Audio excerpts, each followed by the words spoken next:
The WNBA tried to capitalize on her popularity and crammed a lot of games in over a short amount of time, playing against the best teams in the WNBA. Caitlin Clark, the Indiana Fever's dynamic point guard, has been dominating headlines lately, and it's not just because of what she's doing on the court.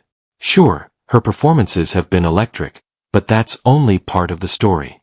At just 22 years old, this rookie sensation is making just as much noise with her bold personality, fearless attitude, and undeniable competitive fire. She's not just playing the game, she's shaping the conversation around it, and people everywhere are starting to take notice. It's like our entire salary to get those. I'm not kidding. We'll have someone work on that for sure. We need people. It's like our entire salary just to get those. I'm not kidding. We're definitely going to need someone to help with that. That moment right there perfectly captures her unfiltered honesty. After being left off the U.S. Olympic women's basketball team, Clark stepped away for a much-needed break to reset mentally and sharpen her focus. And judging by what we've seen since, that time off did exactly what she needed. It recharged her completely, because ever since returning, she's been playing with a whole new level of energy and confidence. Caitlin Clark now has the rookie record, the history of the WNBA. Then came Sunday, a moment that added another milestone to her already growing legacy. Clark set a new WNBA record for assists in a single season by a rookie, dishing out 9 more to bring her total to 232. It's not just impressive, it's historic, and it's happening in real time as fans watch her rewrite the record books. There is a lot of appropriate attention on Caitlin Clark and the Indiana Fever, and we found out that the Fever Storm game from over the weekend drew 2.2 million viewers, which is massive. The WNBA has 18 games this season where they've had more than 1 million viewers average, and 16 of those 18 have featured Caitlin Clark. So you cannot deny the connectivity of Caitlin Clark playing basketball and people wanting to watch. If she's playing, they will come, they will watch the game. And here's where things get even more intense. She's now chasing the all-time record of 316 assists, set by Alyssa Thomas just last year. But Clark wasn't done making headlines. During that same game, after missing a shot in the third quarter, frustration took over. She punched the base of the basket and picked up a technical foul. The referee called her actions disrespectful, but Clark had her own perspective. She made it clear it wasn't about her teammates, the officials, or the opponent. It was about her own expectations. She believed she should have made that shot. In fact, she even thanked the referee afterward, saying the technical foul fired her up and helped her play better. And then came another surprising moment, when teammate Lexi Hull was asked about buying season tickets for her family after a career-high 22-point game. Clark jumped in with a brutally honest take, joking about how expensive those tickets are and how they'd basically need help to afford them. But making really peanuts, Dan, when meanwhile this is the reason why everybody's tuning into the WNBA. Caitlin Clark, just on her own, making $76,000 a year, which, I mean, she's making tons of other money in endorsements, but when you look at male athletes, something that I think a lot of them tend to make a habit of is they say, okay, I'm going to spend my paycheck or my salary rather, and I'm going to use that to fund my lifestyle. And I'm going to set aside my endorsement money. I'm going to put that in the bank. I'm going to invest that money. But for these WNBA players, if all you're making is $76,000, you've got to dig into those endorsement dollars to fund a lifestyle. And I'm not just talking about a lavish lifestyle. I'm just talking about a normal lifestyle, which costs even more these days thanks to. Despite pulling in millions through endorsements, Clark's comment about needing help to buy season tickets for her own family definitely raised a few eyebrows. But if there's one thing that's clear, it's this. Caitlin Clark isn't afraid to speak her mind. Whether it's on the court or off it, she makes her presence known. And when you look at the numbers, it gets even more interesting. Her rookie salary sits at just $76,535, with a 4-year contract totaling around $338,500, which only adds more context to her remarks. The WNBA is becoming popular enough to increase salaries. You know, that's what the NBA does, and the NFL. They increase their salary cap. One of the things that's interesting, the financials of the Indiana Fever, I don't know if you saw this, but there's a 1,193% increase in jersey sales with the Indiana Fever because of Caitlin Clark. That reality ties directly into the WNBA's current structure.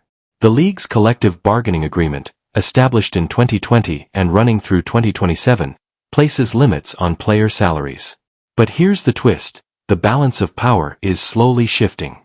And a big reason for that shift? Caitlin Clark. Her rise isn't just boosting viewership, it's strengthening the player's position in the league's overall economic landscape.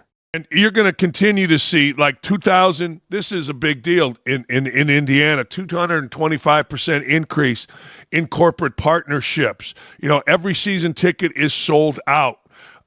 Listen to this one. Concession sales. I like this one in particular, Charlie.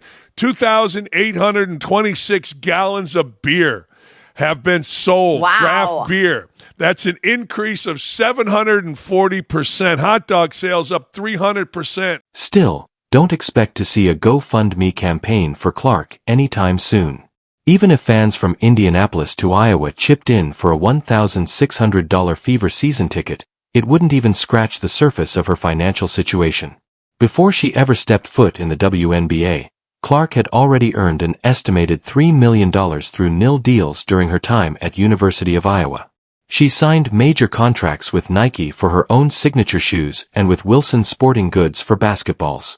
On top of that, she's partnered with brands like Gatorade, Panini America, Xfinity, Gainbridge, and State Farm.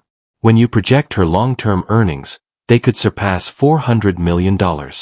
And it makes sense. Her final college game drew 24 million viewers, far surpassing even Serena Williams' farewell match, and over 3 million people tuned in just to watch her get drafted. So when she speaks out about WNBA salaries, it's less about her own finances and more about advocating for teammates like Lexi Hull, who is set to earn $77,669 this season. The entire Fever payroll is $1.2 million. Less. That is less than the minimum salary for a single NBA player with a year's experience. So the women have the headlines, they have the fans, they have the viewers. When the hell are they going to get... The reality is, most WNBA players don't have access to the kind of endorsement opportunities Clark enjoys. And through it all, she's remained supportive of her teammates, especially Hull, often joking that her social media might turn into a full-on Lexi Hull fan page. Looking ahead, it's hard not to imagine Clark continuing on this trajectory, breaking records, building wealth, and staying in the spotlight. Sometimes, all it takes is a short break to completely reset and come back stronger. As one person put it, she earned this moment, and that pride is evident. It was also great to see Clark recognized as AP Player of the Week. Even if there were other weeks where her performance felt just as deserving, this recognition still carries serious weight, especially coming from the Associated Press, which adds an extra layer of credibility. That said, there's still a bit of debate, because Kelsey Mitchell also made a strong case for the award. What role did she play in closing this game out? Kelsey was awesome. I mean, she just steps up in big moments. That's just what she's done. She's done it all year, and I'm really happy for her. Mitchell's back-to-back standout performances highlighted not only her skill but her resilience, especially with questions about her status earlier in the week. She's been playing with confidence and has become a crucial part of the team's success. It would have been great to see her receive that recognition, as it would shine a light on her growth and impact. After all, the Indiana Fever are the only team this season with multiple Player of the Week winners, which is no small feat still. Clark's award is well earned. And this sensational rookie from the Indiana Fever, who continues to be box office. Clark and the Fever currently lead the WNBA in average game attendance and per game TV viewership. There's no denying that Clark has been a powerhouse throughout the season, and this latest recognition only reinforces her dominance. While some might lean toward Mitchell for that specific week, Clark's overall impact on the game is undeniable. Now, when it comes to league-wide awards, she might not take home every honor, especially since she only played 2 games in the opening week, but her presence remains massive. And speaking of the Fever, the decision to retain Kelsey Mitchell speaks volumes. With roster limits in play, there was no chance the team would let her go, especially given her current form. At the same time, the Rookie of the Year conversation is getting complicated. It's not entirely fair to compare Angel Reese to Clark, considering the different expectations and roles. Reese has been playing exceptionally well, especially in matchups like the one against the Mercury, But comparisons to someone already performing at a top 5 level in the league can create unnecessary pressure. Y'all see her, Caitlin Clark is getting the crowd and going. Y'all see Skylar Diggins speed up to make contact with her. Stop this. Y'all mad because that corn-fed Iowa girl busting y'all ass. Y'all said she too weak. She can't do this. She lead the WNBA in assists. She cooking. Let her cook. When you really break it down, this debate goes beyond just Rookie of the Year. It's about where Caitlin Clark fits among the greatest rookie seasons of all time. She might not quite reach the MVP-level dominance of Candace Parker in her prime year, but her performance absolutely deserves to be in that conversation.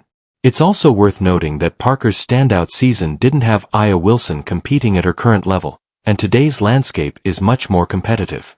The comparison might ultimately come down to players like Maya Moore and Clark, one with championship success, the other with statistical dominance. Meanwhile, players like Aya Wilson and Breanna Stewart remain at the top of the league. Wilson may currently hold the edge as the best in the world, but the gap isn't as wide as some believe. If Stewart weren't dealing with a slump, the conversation might look very different. Even when analyzing scoring, some of Wilson's numbers have come in situations that didn't always translate directly to team success.